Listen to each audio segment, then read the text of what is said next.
Good morning. Welcome to the City Planning Commission's public hearing. And Madam Secretary, please begin. Good morning. This is the City Planning Commission public meeting held in Spector Hall, 22 Reade Street. Today is Wednesday, April 1st, 2015. As a courtesy during the proceedings, we ask that you please turn off all cell phones and beepers. All speakers should fill out a speaker's card at the desk outside of Spector Hall. In addition, we ask that those providing testimony please identify yourself, limit your remarks to 3 minutes, and speak clearly into the microphone. I will now call the roll. Chairman Weisbrod. Here. Vice Chairman Knuckles.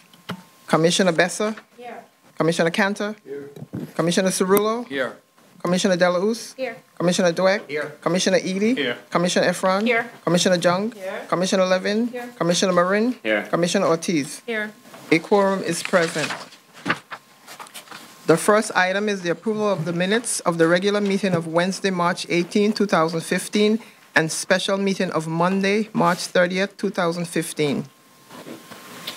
So on the minutes, may I have a motion to approve? So moved. Second. All in favor? Aye. Any opposed? Any abstentions? Minutes are approved, Madam Secretary. Scheduling. On calendar number 1, we have a resolution for adoption, scheduling Wednesday, April 22nd, 2015, for a public hearing to be held in Spector Hall, 22 Reade Street. On the resolution, may I have a motion to approve? So moved. All in favor? Aye. Any opposed? Resolutions are approved. The next part of the calendar is the report section on page 2. Borough of the Bronx, calendar numbers 2 and 3.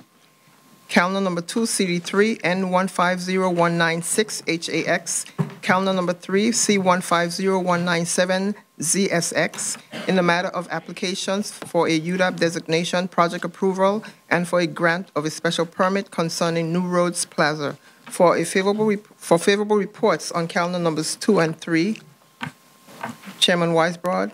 Yes. Commissioner Besser. Yes. Commissioner Cantor. Yes. Commissioner Cerullo. Yes. Commissioner Delausse. Yes. Commissioner Dweck. Yes. Commissioner Edie. Yes. Commissioner Efron. Yes. Commissioner Jung. Yes. Commissioner Levin. Yes. Commissioner Marin. Yes. Commissioner Ortiz. Yes. Favorable reports have been adopted on calendar numbers 2 and 3. Borough of the Bronx, calendar numbers 4 and 5. Calendar number 4, CD4, C150174, PQX. Calendar number 5, C150175, HAX. In the matter of applications for the acquisition of property, UDAP designation, project approval, and for the disposition of city-owned property concerning 1561 Walton Avenue. For favorable reports on calendar numbers 4 and 5, Chairman Weisbrod. Yes. Commissioner Besser. Yes. Commissioner Cantor. Yes. Commissioner Cerullo. Yes. Commissioner Delausse. Yes. Commissioner Dweck. Yes. Commissioner Edie. Yes. Commissioner Efron. Yes. Commissioner Jung. Yes. Commissioner Levin. Yes. Commissioner Marin. Yes. Commissioner Ortiz. Yes. Favorable reports have been adopted on calendar numbers 4 and 5. Borough of Queens, calendar number 6, CD12, C150149, PQQ, in the matter of an application for the acquisition of property concerning Charles R. Drew Early Learning Center 3 and Theodore Jackson Senior Center. For a favorable report on calendar number 6, Chairman Weisbrod. Yes. Vice Chairman Knuckles. Hi. Yes. Commissioner Besser. Yes. Commissioner Cantor. Commissioner Cerullo. Yes. Commissioner Delausse. Yes. Commissioner Commissioner Dweck. Yes. Commissioner Edie. Yes. Commissioner Efron. Yes. Commissioner Jung. Yes. Commissioner Levin. Yes. Commissioner Marin. Yes. Commissioner Ortiz. Yes. A favorable report has been adopted on calendar number 6. No, 6. Borough of Staten Island, calendar number 7, CD3, N150019, RCR, in the matter of an application for the grant of a certification concerning 81, 77, and 73 Jefferson Boulevard. For adoption on calendar number 7, Chairman Weisbrod. Yes. Vice Chairman Knuckles. Yes, and Mr. Chairman, may affirmative votes be reflected on my behalf for items 2, 3, 4, and 5. Yes, indeed. Thank you. Will do. And may the Secretary please so record. Will do. Commissioner Besser. Yes. Commissioner Cantor. Yes. Commissioner Cerullo. Yes. Commissioner Delausse. Yes. Commissioner Dweck? Yes. Commissioner Edie? Yes. Commissioner Efron? Yes. Commissioner Jung? Commissioner Levin? Yes. Commissioner Marin? Yes. Commissioner Ortiz? Yes. Calendar number 7 has been adopted.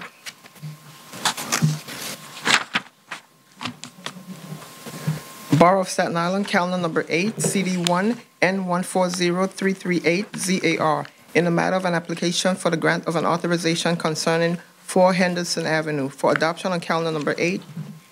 Chairman Weisbrod, Yes. Vice Chairman Knuckles. Yes. Commissioner Bessa. Yes. Commissioner Cantor. Commissioner Cerullo. Yes. Commissioner Delauss. Yes. Commissioner Dweck. Yes. Commissioner Edie. Yes. Commissioner Efron. Yes. Commissioner Jung. Yes. Commissioner Levin. Yes. Commissioner Marin. Yes. Commissioner Ortiz. Yes. Calendar number 8 has been adopted. Borough of Staten Island, calendar numbers 9 and 10. Calendar number 9, CD3 N060265 RCR. Calendar number 10 N060267 RAR.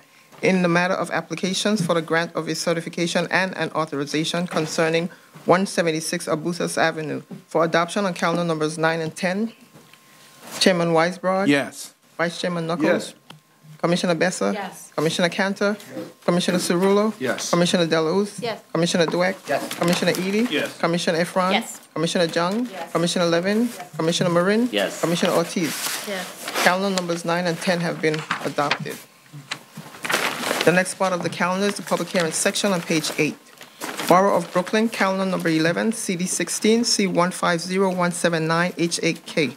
A public hearing in the matter of an application for a UDAP designation, project approval, and disposition of city-owned property concerning Pacific Street Apartments. The first speaker is Ismene Speliotis.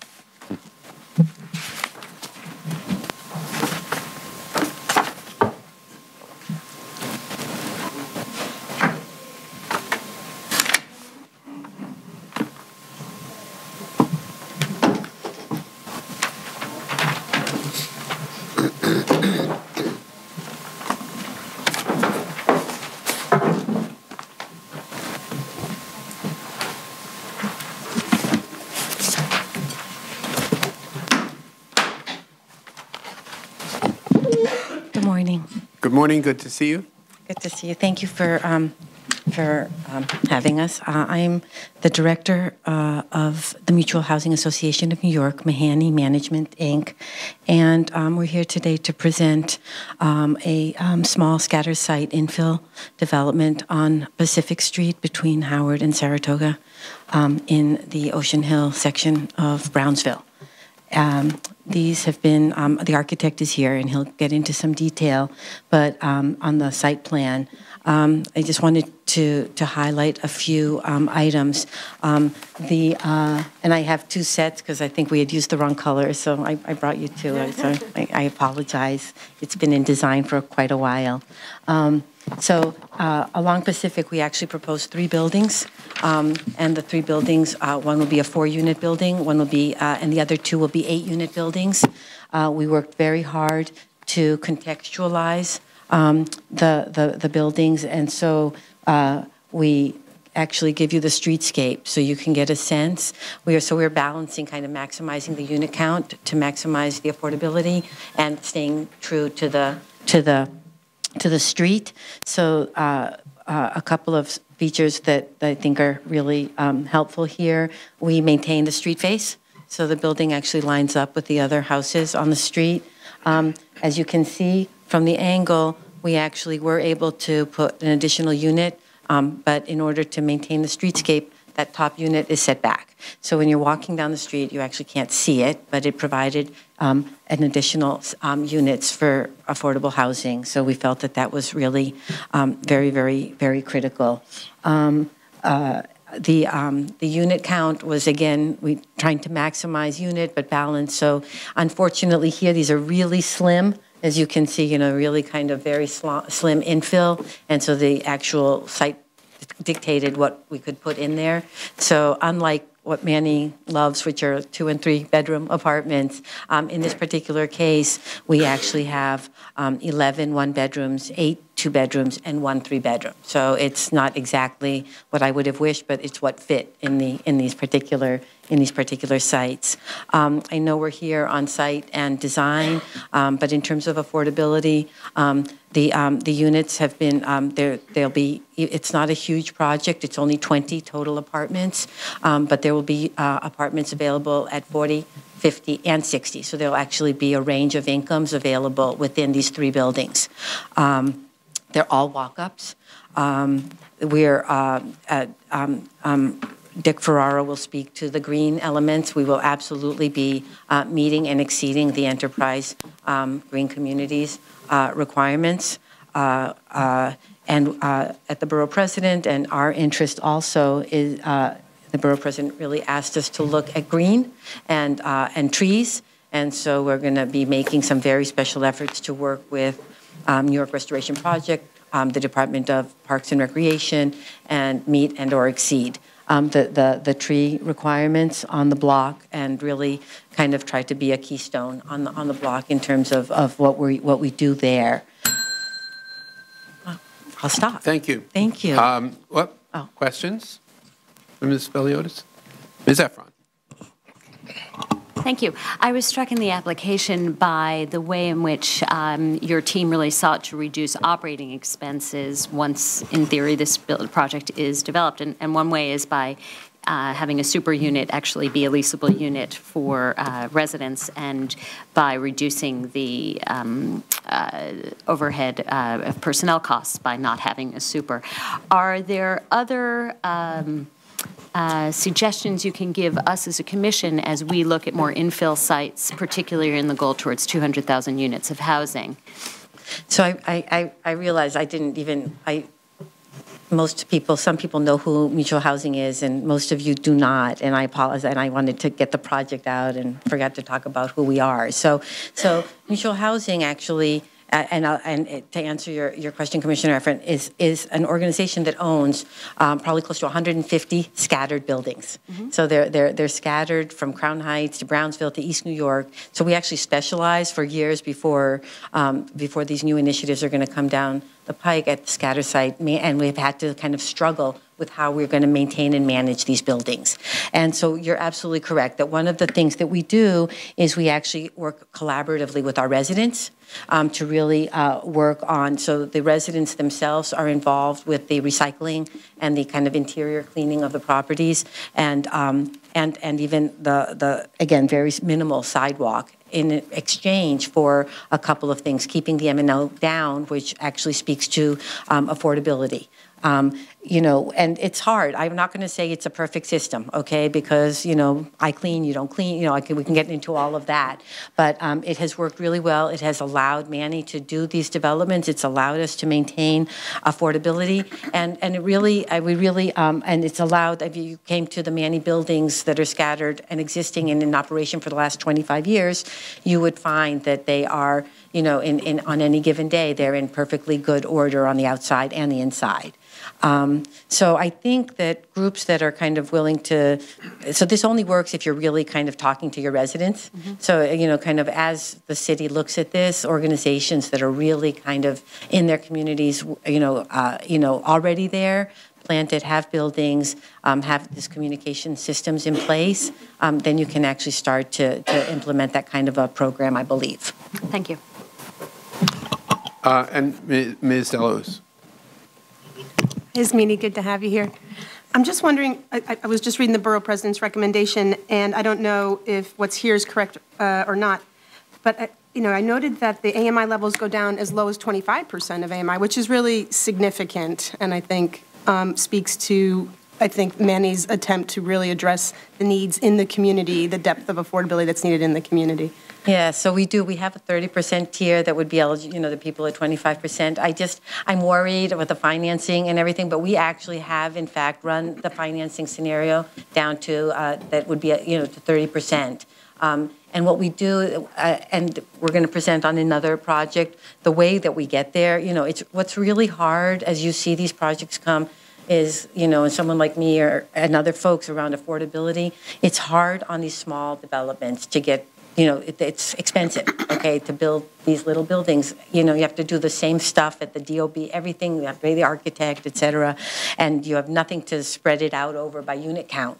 So what we propose here to get to those AMIs and those income levels is we're going to be combined. The financing is actually a combination of projects. So it'll be this project plus the one you're going to hear about when I stop talking, and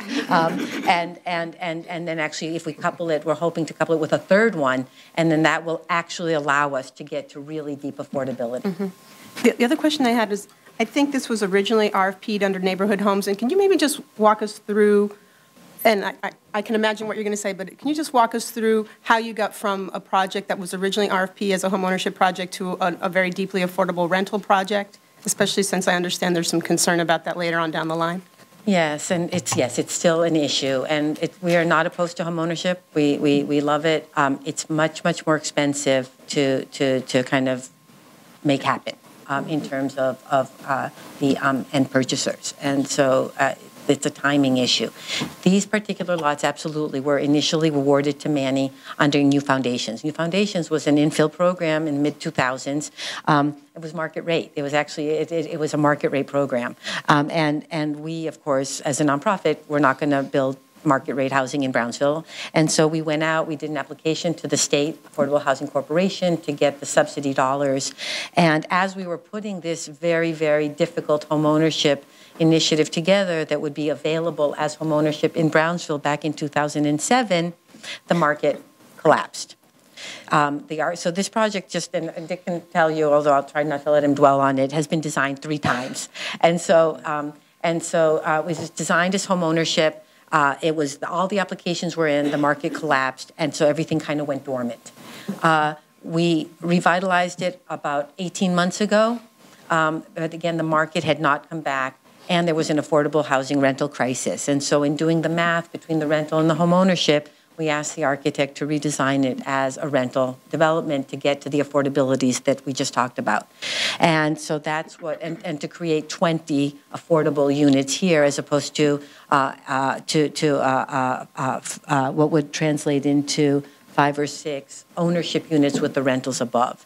And so what happens is, it's not that we're opposed to it, just folks do need to understand that, and it'll be a conversation that will come down with the councilwoman, is really that the rentals allow us to have these 4 tiers, the 30, 40, 50, and 60, even for this small number of units. The ownership requires us to sell the units and then to rent the rental units in these home ownership buildings at 80 or higher, okay? And so there's a little bit of a timing issue in terms of where Brownsville is today, and so there's a huge desire and support for home ownership.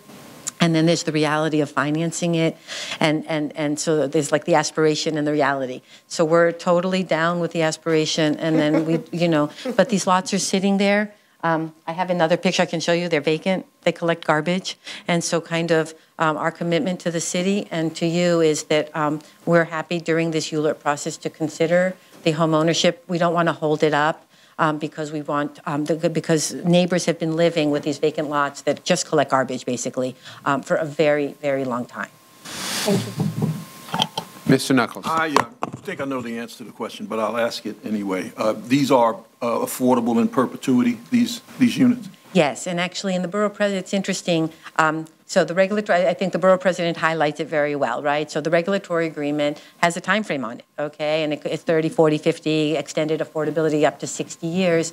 But the beauty of Manny and other nonprofits is that the structure of the ownership is perpetuity. So whatever the regulatory agreement says is fine, but these buildings, Manny has never divested itself of a single property. We do not plan to ever do that, and so they will be safe in terms of affordable housing into perpetuity, yes. And your selection process you administer through or with HPD, how is that done? Correct. We actually are big users of the HPD marketing and lottery process, and we expect, as we've done with all of our developments, to meet and exceed the neighborhood preference, which is the 50%. Most of Manny's developments have 100% neighborhood, because we really go crazy marketing in the neighborhoods. If we get the income levels right, then we're able to house almost 100% of the people currently in Brownsville that are in need of this size and income level and rent level apartment into our buildings. And that's what we will be doing here. Thank you. Just how do you do that? You get, through the lottery system, you just do targeted marketing so that for the most part, the people who enter the lottery are in the neighborhood? Is that? Yeah, we really do. I mean, it's different now. It's online, and it's really kind of changed the marketing, and we're just testing it out. And but yeah, so we do all of the required marketing. Mm-hmm. So in this case, this is 20 units, which means it has to go through a full marketing proposal, which is citywide paper for the weekend for 3 days, and then a bilingual paper, and then a local paper. So that's the minimum requirement. So we do all of that. And then we go kind of crazy in the neighborhood. So all the churches, all the schools, all the community, all the daycare centers, really letting people know that these units are available. So we try to flood the lottery with the local, knowing that people are going to be coming from everywhere because there's a housing crisis, particularly when you see the affordability levels, right? Right. And then the program is that the preferences go first. So that those zip codes and that community board goes first. And so you go through your lottery and get the first 10, but then if you had a lot of applications from the Brownsville neighborhood, then they'll have more, hopefully in the lower numbers, mm-hmm. And then they will have a chance even if they didn't make that first cut of the first 10. Okay. Thank you very much. Thank you. The next speaker is Richard Ferrara.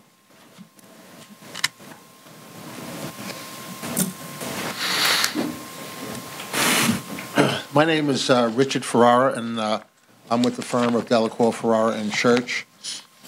We are the architects for the project, and as well as the previous projects, which didn't get too far, which was the single-family houses. Basically, we looked at this site, and the lots which are located on Pacific are not all the same size. They vary in size. And we wanted to try to, so the plans vary. And the sizes of the units vary from, 650 for one bedrooms to 850, 900 for the two bedrooms. And we have larger one bedrooms, which are for the handicapped. To meet the requirements of Section 504, there are a certain number of units which have to be fully handicapped when the project is complete, although on the first floor. Other units on the first floor are all accessible, so we've got those. So that's why those are generally larger units. The buildings will be constructed probably of a panelized steel system.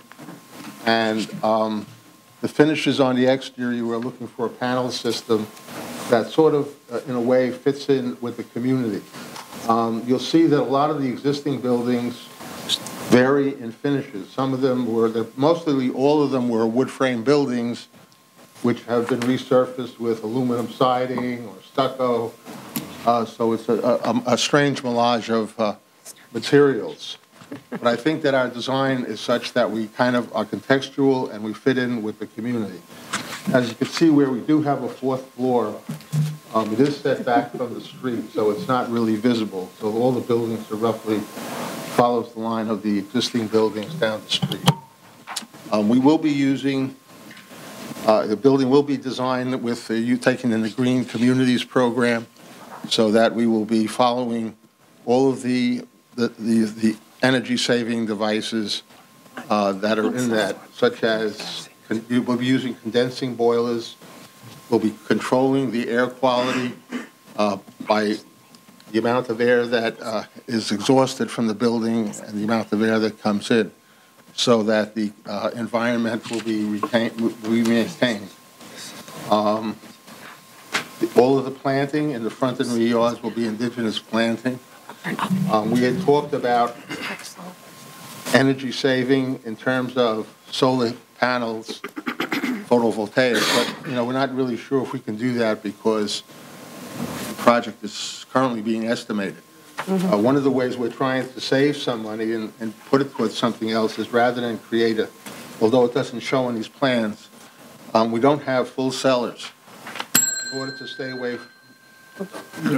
You can finish that sentence. Okay, in order to stay Or away thought. from the adjacent buildings and not have to do underpinning, which is a very expensive procedure, the cellar areas will be retained within the center part of the building.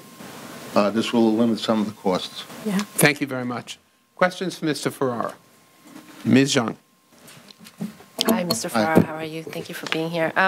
So I was just wondering, just looking at some of the renderings here, or the drawings, it seems like, well, I'm just wondering about the cooling strategy in these buildings.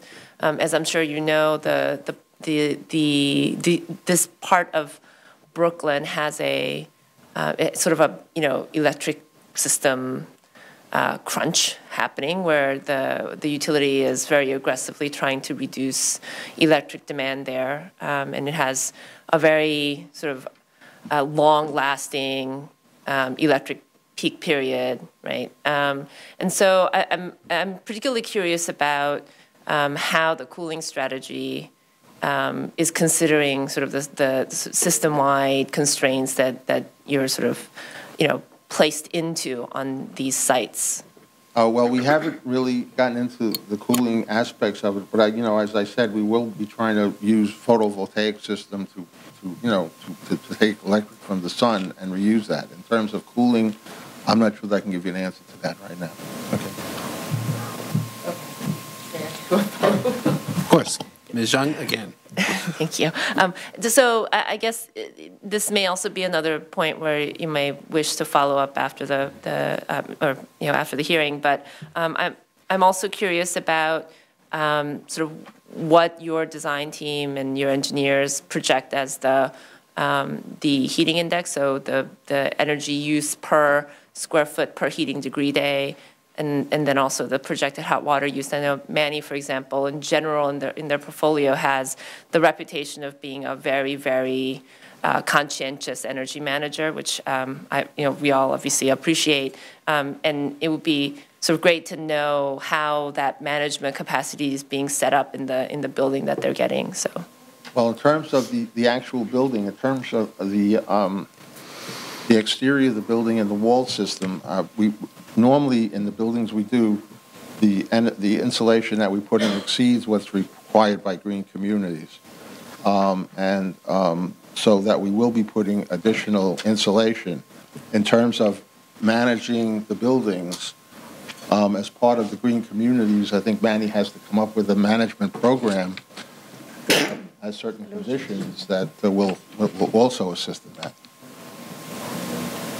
okay, thank you. Well, I'd like to see the metrics at some point. Okay, sure. Thank you.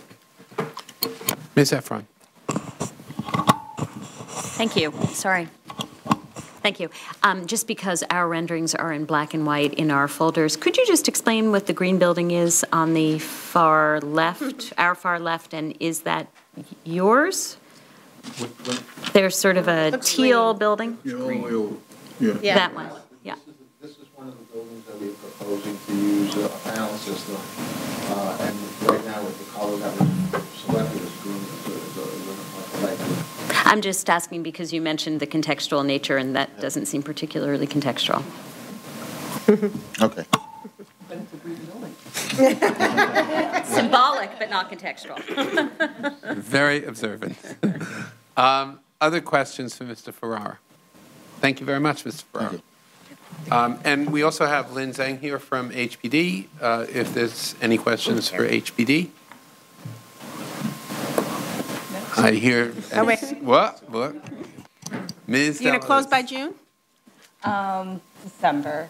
December, okay. Yeah, we're aiming for December. Okay, thank you very much. Thank you. Is there anyone else who wishes to be heard on this matter? And if not, the hearing is closed. Thank you. Borough of Brooklyn, calendar number 12, CD5, C150180HAK, a public hearing in the matter of an application for a UDAP designation, project approval, and disposition of property concerning the Linwood Street Apartments. Getting into it, right? It is April Fool's Day, so it can't be late today.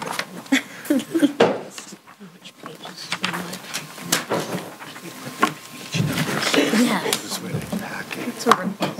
The first speaker is Manny Speliotis. It's been too long. I'm going to overstay my welcome. Sorry. I will not try not to repeat. This one is the wrong color. We'll ask different questions. Yeah, 326. This one has.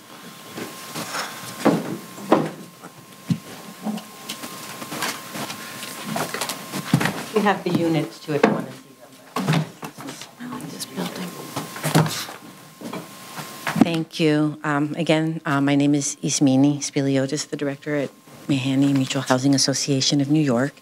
And this little building has been on the boards for even longer than the one we just talked about.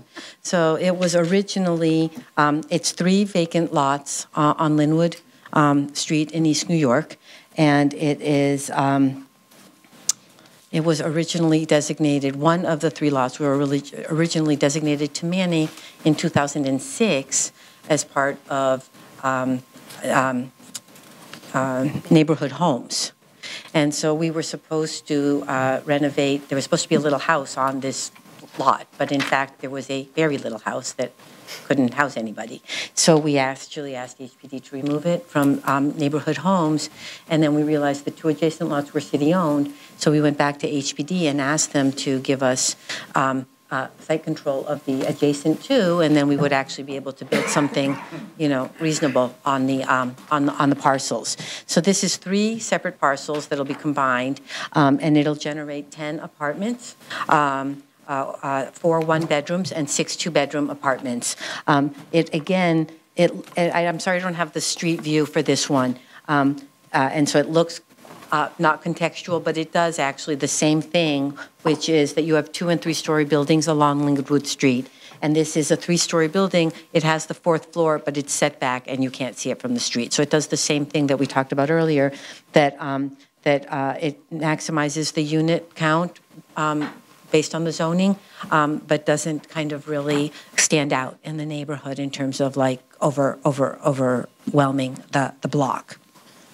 The affordabilities are again set at the 30, 40, 50, and 60% area median income. This particular zoning and the size of the building requires parking, and so you can see here there will be 4 parking spots available, and we will be sharing the driveway with our adjacent owner. We've already been speaking with him. We'll be improving his property, and so that we'll both come in. He'll go to the left. We'll go to the right, and create kind of a neighborhood. This is very common in East New York, where you have buildings that are attached on one side and have shared driveways on the other side. We will be taking the borough president's recommendations and our mission in terms of the green buildings, the street trees, the landscaping. In addition, as you can see here, and I'll move this over here, because there's actually a larger rear yard here, there'll be actually some landscaping of the rear and the front yard, and of course the trees on the street that we'll be working with New York Restoration Project, the Community Board, and the Department of Parks and Recreation. So again, these apartments will be maintained as affordable into perpetuity, and I can stop there. Thank you, Ms. Speliotis. Questions? Ms. Deluz. Just a quick question on the parking. So, and maybe you know this answer, maybe you don't. With the parking text amendments that are currently being considered, would that change your requirement here?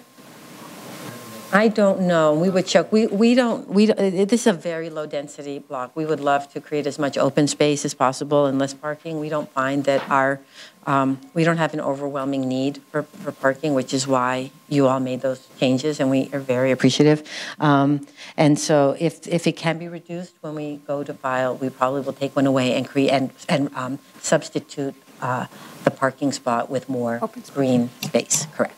Thank you. Any other questions? Thank you very much. Good to see you. And once again, Mr. Ferrara.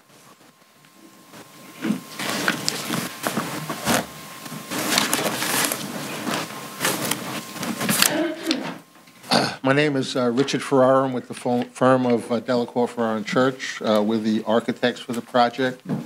And I think the site plan for this project, when we started it, we have 3 lots, but you really, with the parking requirements that exist under the R5 zoning, it made sense to do one building and get the parking, and otherwise with 3 different buildings or something would have just been absolutely insane. If this was probably in a suburban area where it was, more, middle-income housing or high-income housing, we might have raised the building and put the parking underneath and had more green space. But since this is affordable housing, we just try to do the best we can. These apartments will be very similar to what some of the other apartments we discussed before, in that all the first floor apartments will be handicapped accessible, and the designated number that's required by Section 504 will be fully handicapped accessible. Plus, we will have, handicapped spot for parking in the rear yard.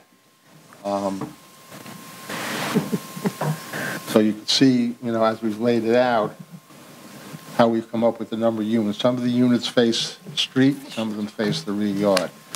And there's one unit that's through lot. So those are the conditions of this building. And in terms of the green, we're going to follow the types of program that we're following on the other building, which is green communities, where we can control the quality of the air, provide condensing boilers, provide indigenous planting, wall insulation, and that actually exceeds the green community, since it's easy to do, and also to provide windows that are energy efficient and Energy Star. All the lighting, probably most of the lighting, or all the lighting, and a number of the other features, such as the toilets, the sinks, lavatories, will all meet the Energy Star requirements for flow and light quality. Mr. Knuckles. Thank you. Mr. Ferrara, the facings, the Trespa wood panel and the aluminum panel. Yes. I think the Trespa wood is certainly very attractive in the rendering. I'm just wondering, have you used these panels before, and how do they weather over time? How do they react to years and years of the elements? Well, I can't say for years and years because they're relatively new products, although we do have 2 buildings in Brooklyn where we're putting them on, we're using these panel systems, and they work very well. We have housing that we've done using the Hardy board panel system out in Long Island for probably 10 years, and they've held up very well. The color? The color and everything, yeah, because they have a guarantee on them, and they're pre-finished. They're not something that's finished in the field. Thank you. Ms. Efron. I can yield. Okay. I have a question, too, about the facade finish. On the driveway facade, does the panel wrap around? What's the treatment on the driveway side? The paneling would wrap around the whole building. Okay. And is there window penetration? Because it didn't look as if there was. Yes, there are some, on the upper floors, I believe there are window penetrations along. But not at the ground floor? Not at the ground floor. Right. So I just wonder how the building will be maintained so that there's no risk of graffiti on that ground floor, since it's accessible from the driveway, and just occasionally that happens with driveways on the sides of buildings. Yeah, no, we don't have any windows, so that there's, driveway is totally, secure at the first floor. The driveway's secure? Well, it runs. It's the side of the property.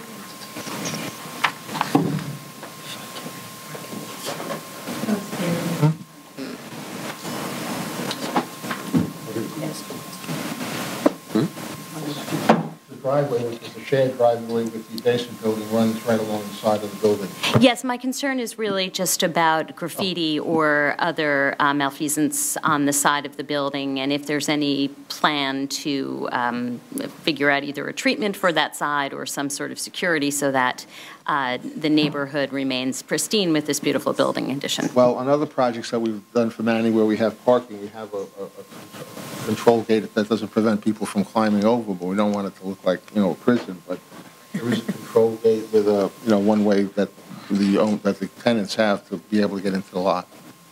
Okay, I'm sure you'll come up with a solution, whether it's lighting or otherwise, but I just put it out there. Oh, yeah, there will definitely be lighting, yes. Okay, thank you. Mr. Cantor. Thank you. Mr. Ferrara, I think there's an expression in our industry that goes, I'd like to be the first one to use something the second time. Right. Have you researched this material? Is it in New York? Is it within the 5 boroughs? Do they have a track history?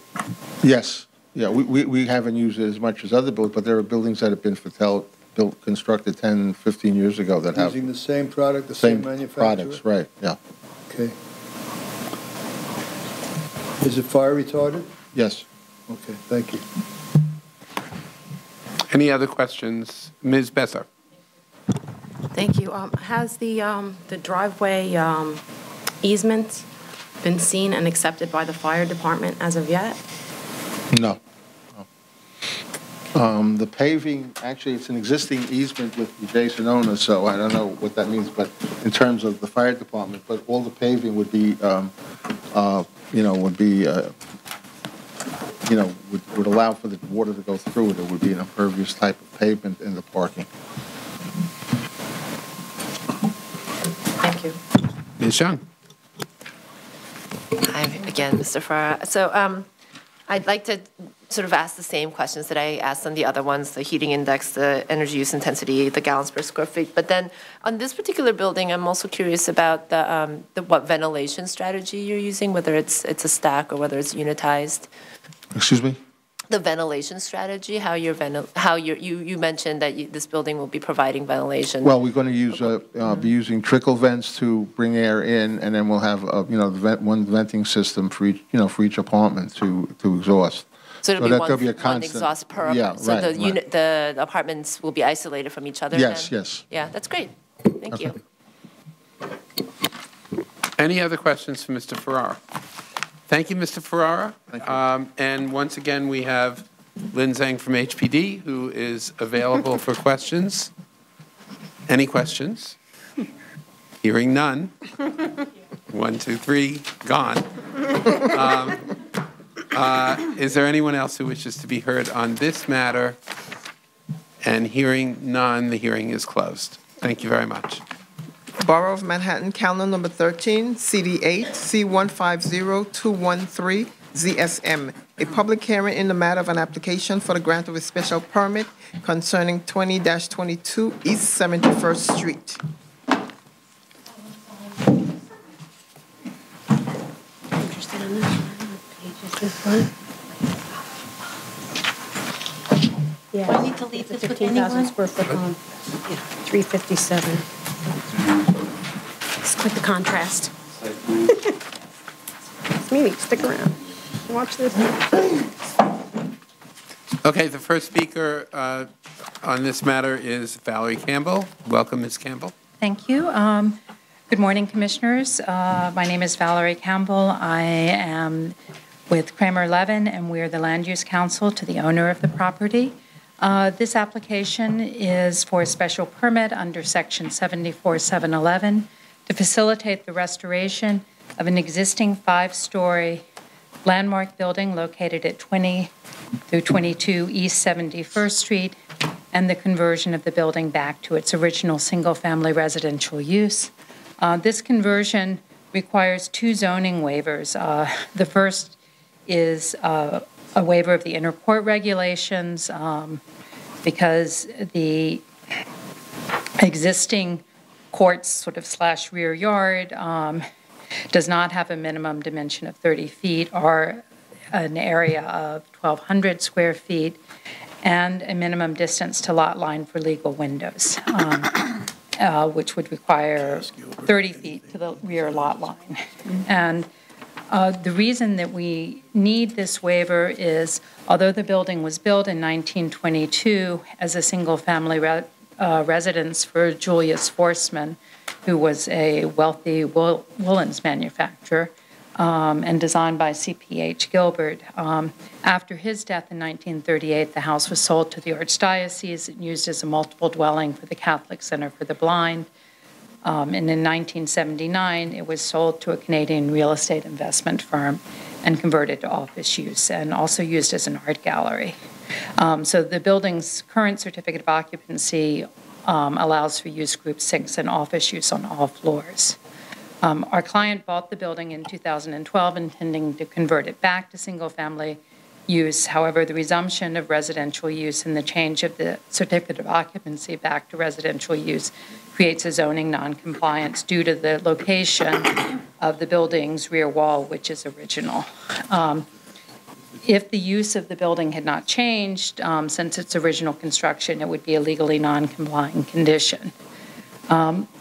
We think that this is a very appropriate application for a Section 74-711 special permit, which, as you know, is available for contributing buildings in historic districts and landmarks, because it will, in fact, facilitate the return of the building back to its original use, will allow the rear wall of the building, which is original and visible from Madison Avenue, to stay in its current location. There is we are not proposing any enlargement of the building, no additions. And as part of the 74-711 application, the building will be restored. There will be a restrictive declaration, which will require that it stays in sound first-class condition and has a continuing maintenance plan. Obviously, the residential use at this location is very common, and so we're available. The architect is here, and we're available for any questions. Questions for Ms. Campbell? Ms. Efron. Hi, thank you for the description. It is a beautiful building, and I have no doubt that the renovation, as described in the packet and to landmarks preservation, will be absolutely beautiful. I do have a question that's slightly outside of the purview of our necessary decision-making on this, but I just wondered if you could satisfy it for me, if possible. So this is approximately 18,000 or 16,000 square foot building, yes, right? Which historically, there's limited utility for single-family homes since the 1930s, particularly even on the Upper East Side, for such large buildings. And in previous cycles, what has happened is that the buildings between 5th and Madison were single-family homes, became often, in many cases, illegally structured multifamily homes or multiple offices and homes. And one aspect of that in this capacity I am troubled by is the fire aspect of that. And I just wonder if you could let the Commission know if, in fact, the building will be sprinklered so that in the future, many years after the current owner perhaps is in this building, if it is even broken up, there will be a chance that at least that aspect will be covered. Yes, the building will be sprinkled. Thank you. Any other questions for Ms. Campbell? Thank you very much. Thank you. And the next speaker is from the Manhattan Borough President's Office, Basha Gerhardt.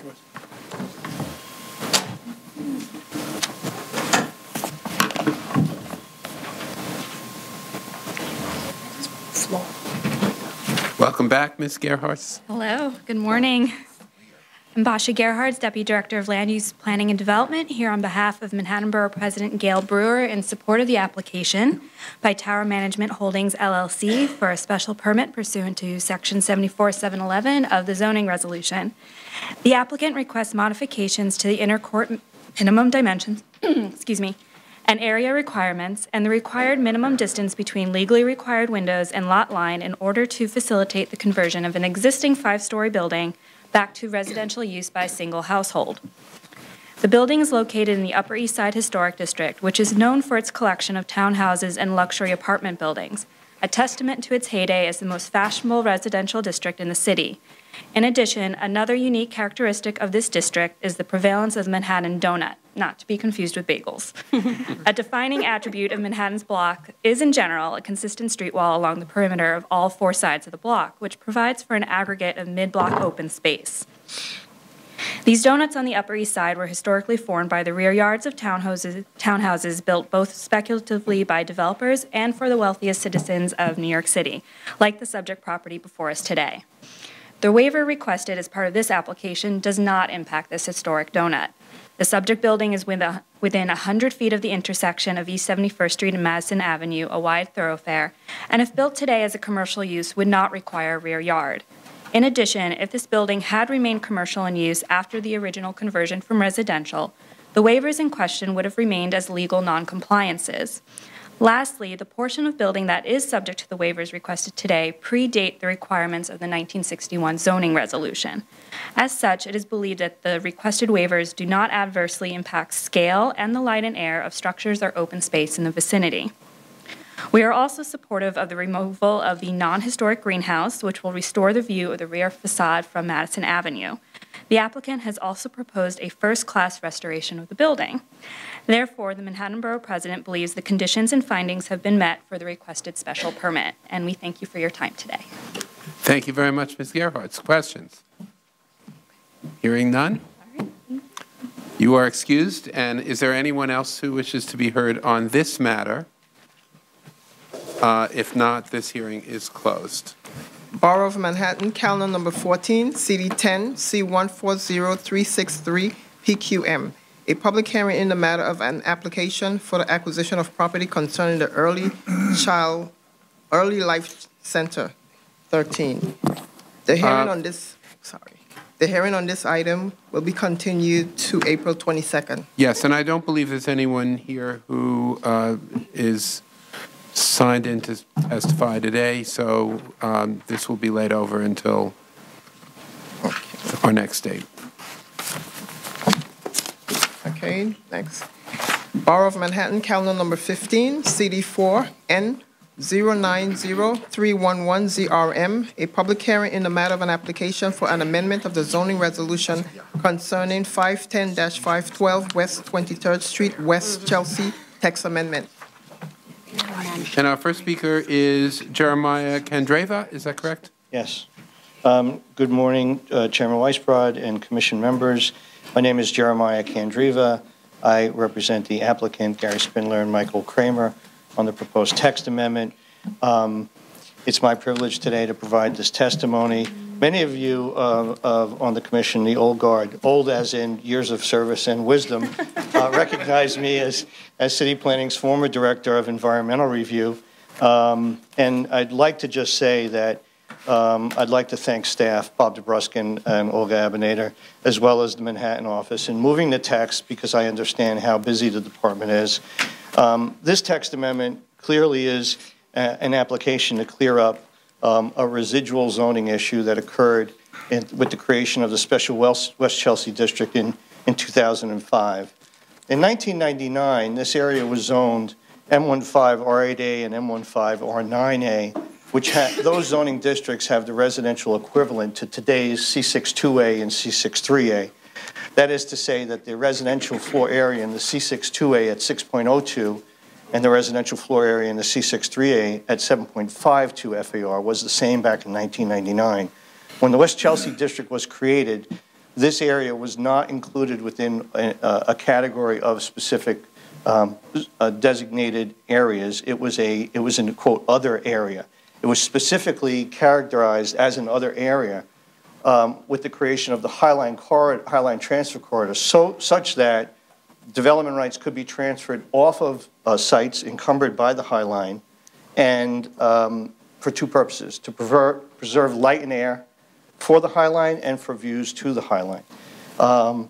As the years progressed, over the last 10 years, it was noticed that there was a residual amount of FAR left, the 0.02 FAR residential in the C62 and 1.52 in the C63A. So this text amendment simply is a matter that allows the residential FER to be transferred at its current density. Any questions? Ms. Levin. Yes, I guess I'm just curious to know, are there currently plans for where this unlocked FAR would go and what the effect of it would be from a land use or housing perspective? There are no definitive plans for, meaning there are no contractual plans for the floor area to land. This text amendment frees up for my client approximately 8,668 square feet, which translates into an additional 16 units. From a land use zoning perspective, 16 units we find to have no negligible, no impact whatsoever. Yeah. Ms. Ortiz. Hi, good morning. Hi. Given your history, your background, I'm curious, was this an oversight or was it intentional? Well, no, I don't believe it was intentional. I think it was an oversight. I think that if I had my druthers, it would have been processed as a FUCA, a follow-up corrective action by the department. But given staff limitations, and not with this administration, the prior administration, this application was initiated a long time ago. And so I think it would have been a follow-up corrective action, much like there are, in the normal course. Okay, thank you. You're welcome. Ms. Dela Uz. So just kind of following up on that line of thought, at what point did your client become aware of this issue? I'm not sure, but it's my understanding that discussions started in 2009. I don't know if it occurred before that, because obviously the text was approved in 2005, and sometimes it just takes a while before one understands the application of the text to a specific site. So it could have been as prior to 2009, but I would say as early as 2009. Thank you. You're welcome. Any other questions? Thank you very much. You're welcome. And I would be remiss to not wish you all the best with the commission, and congratulations. Thank you. You're welcome. Is there anyone else who wishes to be heard on this matter? Hearing none, the hearing is closed. Madam Secretary, is there any other matter to come before us today? No, Chairman Weisbrod. I don't understand the implications of that. I will entertain a motion to adjourn, and I see my colleagues already moving in that direction. And that no motion is necessary. Thank you.